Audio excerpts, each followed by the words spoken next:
படத்தோட ஹீரோ கார்ல வந்துட்டு இருக்கும்போது டிராஃபிக் மறிச்சு எதுக்கு அவ்வளோ ஸ்பீடாக வரீங்க கேட்கும்போது அவங்க லைசன்ஸ் எடுங்க லைசன்ஸ் எடுத்து கொடுத்துருக்காங்க. அப்போ பார்த்தீங்கன்னா விக்கல் சவுண்ட் கேட்குது. ஏன்னா எனக்கு கிண்டல் பண்ணி கேட்கும்போது இல்லை சார் இதான பிரச்சனை அப்படின்னு சொல்லிட்டு இருக்கும்போது ஃபிளாஷ்பேக்கில் போயிட்டு இருக்கு. கிளாஸ் ரூமில் வந்து அந்த ஒரு பையன் திட்டி வெளியே அனுப்பிச்சு விட்றாங்க. என்ன பார்த்தா கிளாஸ் ரூம் கிண்டல் பண்ணிக்கான்னு சொல்லிட்டு வெளியே வந்துட்டு இருக்கான்.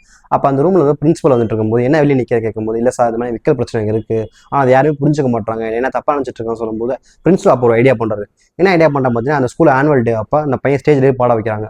பாட வைக்கும்போது அந்த பையன் பாடிட்டு இருக்கும்போது விக்கல் எடுக்கும்போது அப்போ இந்த பிரின்சிபல் ஸ்டேஜுக்கு வந்து என்ன ஆச்சு, ஏன் இது மாதிரி சவுண்டு வருது கேட்கும்போது இல்லை சார் இது எனக்கு பிரச்சனை பிறகுலேருந்து இருக்குது, நான் எவ்வளோ ட்ரை பண்ணிட்டேன் ஆனால் அது மாற்றவே முடியல சொல்லும்போது ஓகே எனக்கு புரியுது என்ன சொல்லுறேன் கேட்கும்போது இல்லை சார் எனக்கு எல்லாரும் ஒரே மாதிரி பார்க்கணும், என்னைய மற்றவங்க சமமாக பார்க்கணும், என்கிட்ட டிஃப்ரெண்ட் இல்லை, என் வித்தியாசம் பார்க்காம வந்தால் போதும் சொல்லும்போது புரிஞ்சுக்கிட்டு கீழே அந்த பையன் இறங்கி போகும்போது மற்ற ஸ்டூடெண்ட்லாம் கிளாப் பண்ணுறாங்க. ஓ எனக்கு இதான் பிரச்சனை போல, இதெல்லாம் இப்படி நடந்துட்டு இருக்கான்னு சொல்லி முடிஞ்சிருச்சு. அப்போ லாஸ்ட் இந்த போலீஸார் சொல்லும்போது என்னை மாற்றினது ஒரு டீச்சர் தான், அதனால தான் நான் டீச்சராக மாதிரி மற்றவங்க லைஃப்பை மாற்றணும்னு ஆசைப்பட்டு இருக்கேன் அப்படி தெளிவாக சொல்கிறார்.